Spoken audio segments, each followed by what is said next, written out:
نحمدہ نصلی علی رسولہ الکریم اما بعد فاعوذ باللہ من الشیطان الرجیم بسم اللہ الرحمن الرحیم۔ السلام علیکم۔ فتح بیت المقدس۔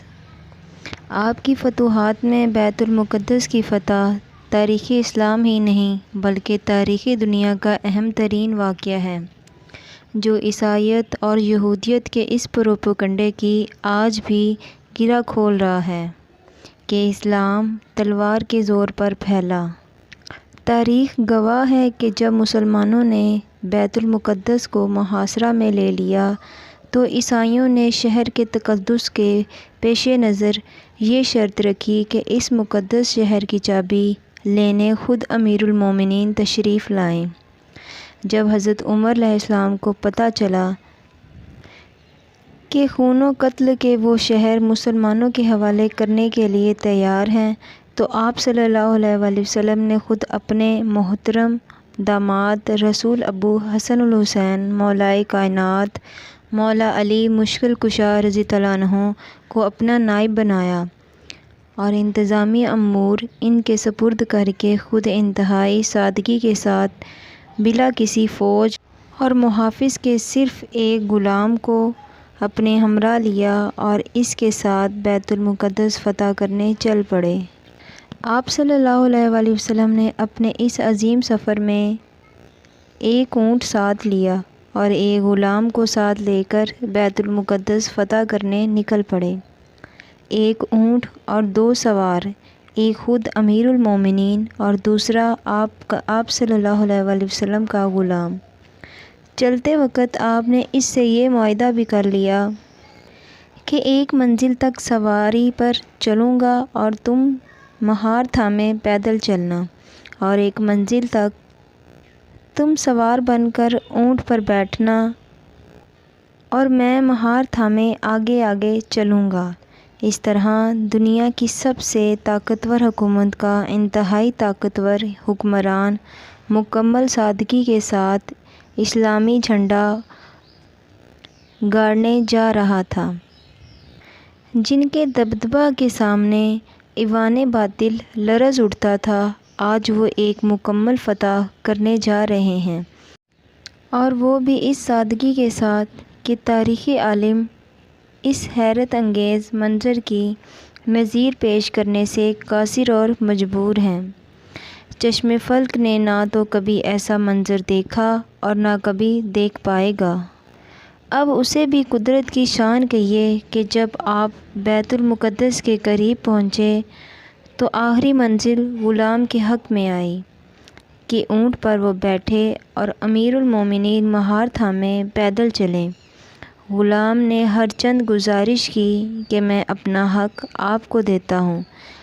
آپ صلی اللہ علیہ وآلہ وسلم اونٹ پر سوار ہو کر چلیں۔ اب ہم اپنے خطرناک دشمن کی دھرتی پر پہنچنے والے ہیں، جو امیر المومنین کے رعب و دبدبہ سے دنیا کانپ رہی ہے۔ اسے مہار تھامے دیکھ کر وہ دشمن کیا سوچیں گے اور وہ کیا کہیں گے، مگر فاروق اعظم نے اس وقت اسلامی اخوت مساوات کا جو جلوہ دکھایا وہ قیامت تک کے لیے مینار نور بن گیا۔ آپ صلی اللہ علیہ وآلہ وسلم نے فرمایا کہ اسلام نے آقا غلام کا سارا فرق مٹا دیا ہے، اس لیے جو تمہارا حق ہے وہ تم ہی کو ملے گا۔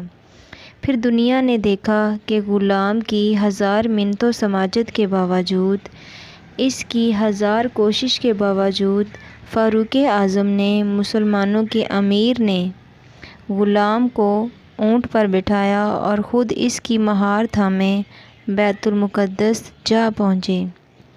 جس وقت آپ وہاں پہنچے، وہاں کی ساری آبادی آپ کو دیکھنے کے لیے اور آپ کے دیدار کے لیے امٹ پڑی۔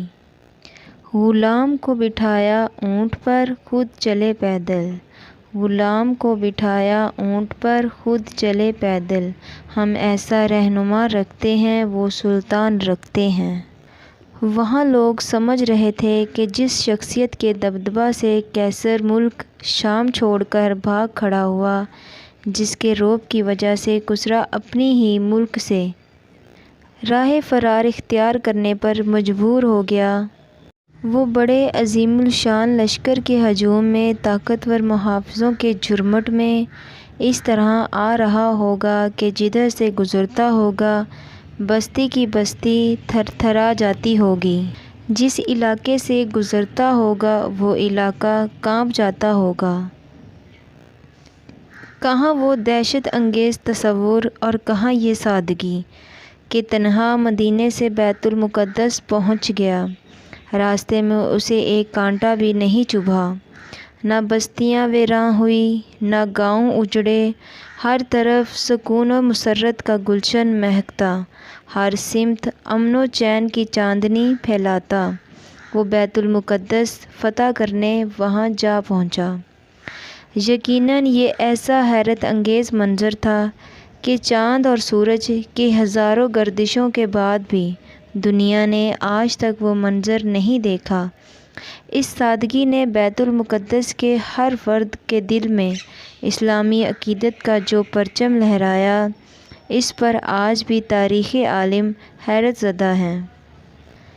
جب آپ وہاں پہنچے تو اکابر صحابہ کرام کی موجودگی میں صلح نامہ تیار ہوا، جس میں آپ کے ساتھ وہاں موجود جلیل القدر صحابہ کرام نے دستخط کیے اور پادریوں نے آپ کو وہاں کی کنجی دی۔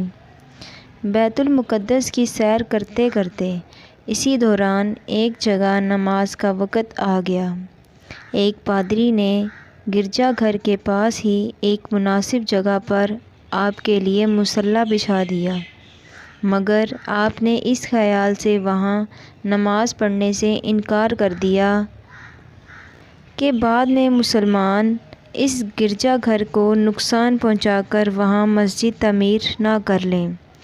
بیت المقدس میں پہنچ کر آپ نے سب سے پہلے وہ جگہ تلاش کی جہاں رسول پاک صلی اللہ علیہ وآلہ وسلم نے سفر معراج میں قیام فرمایا تھا۔